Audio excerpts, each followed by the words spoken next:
Bom, vamos lá, pessoal. Hoje a gente vai mergulhar de cabeça na nova norma brasileira de acessibilidade digital, a ABNT NBR 17225. Para quem desenvolve para a web, entender essa norma não é só sobre seguir regras, não. É sobre construir uma internet que de fato funcione para todo mundo. E a realidade é essa aqui, ó. A gente não está falando de uma coisa abstrata, de código, de diretriz técnica. A gente está falando de remover barreiras do mundo real. Barreiras que milhões de brasileiros enfrentam na internet todo santo dia.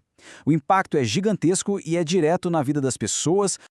Então, o nosso roteiro vai ser o seguinte. Primeiro, a gente vai entender o porquê de tudo isso, o problema. Depois, a gente desvenda a nova norma.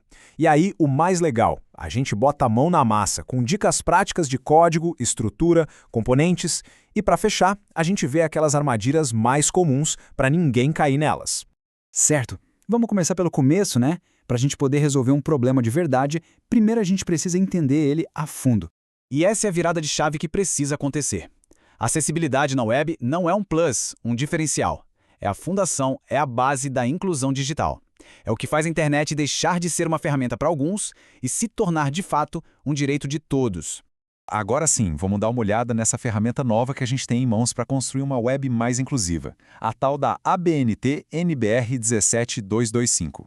Essa norma é basicamente o Brasil adotando oficialmente as diretrizes de acessibilidade mais reconhecidas do planeta, que é a AWCG 2.2, o que é ótimo, porque isso significa que, quando a gente segue a norma brasileira, a gente está se alinhando com o que há de melhor no mundo todo.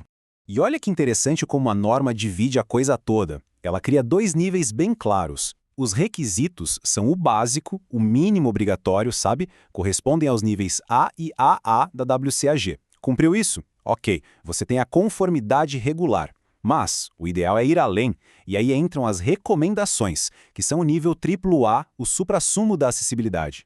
É o que leva um projeto para conformidade plena. Isso dá um mapa bem claro para as equipes, né? A gente mira sempre na plena, mas a regular já é aquele passo fundamental e obrigatório. Beleza, vamos para a prática então. A gente vai começar pelo alicerce de qualquer página acessível, a estrutura semântica.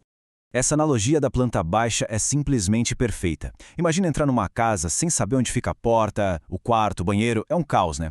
Um código semanticamente correto é essa planta. É ele que permite que um leitor de tela, por exemplo, fale "agora você está na navegação principal" ou "aqui começa o conteúdo principal". Ele guia a pessoa pela página. O título da página parece uma coisinha boba, mas é super poderoso.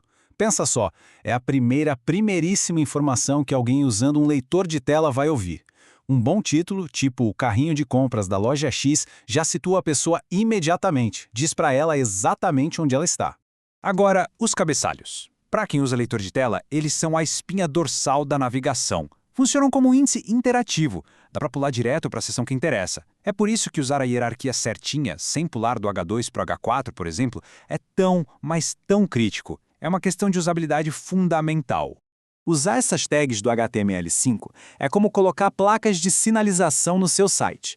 E quando não dá para usar uma tag nativa, a gente usa os atributos YAREA.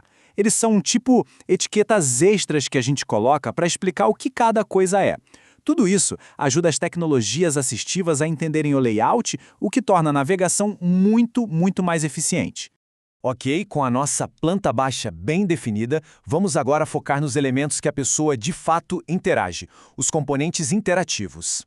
Em relação a imagens, a regra de ouro é se perguntar: essa imagem aqui, ela está passando alguma informação importante? Ela é um botão ou é só um enfeite? A resposta para essa pergunta define o que vai no texto alternativo. Se é conteúdo, a gente descreve. Se é um ícone de busca, a gente descreve a ação, pesquisar.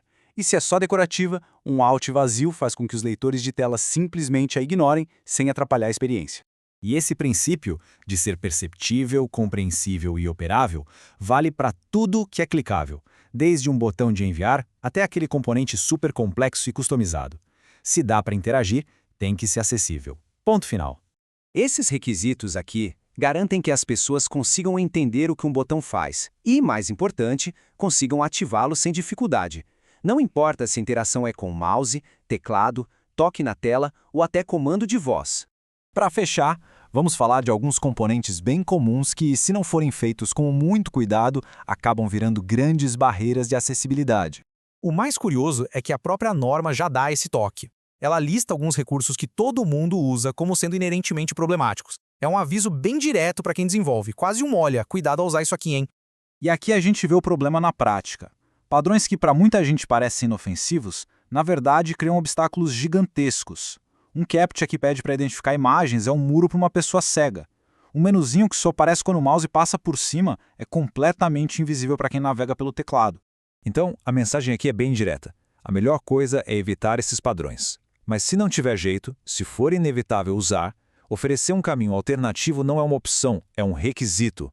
A responsabilidade de garantir o acesso é de quem constrói o site, não de quem já está enfrentando a barreira. No fim das contas, a pergunta que fica é essa. E ela serve para cada pessoa que desenvolve software pensar no seu dia a dia. Cada linha de código que a gente escreve tem o poder de incluir ou de excluir alguém. A escolha de construir pontes e não barreiras é nossa.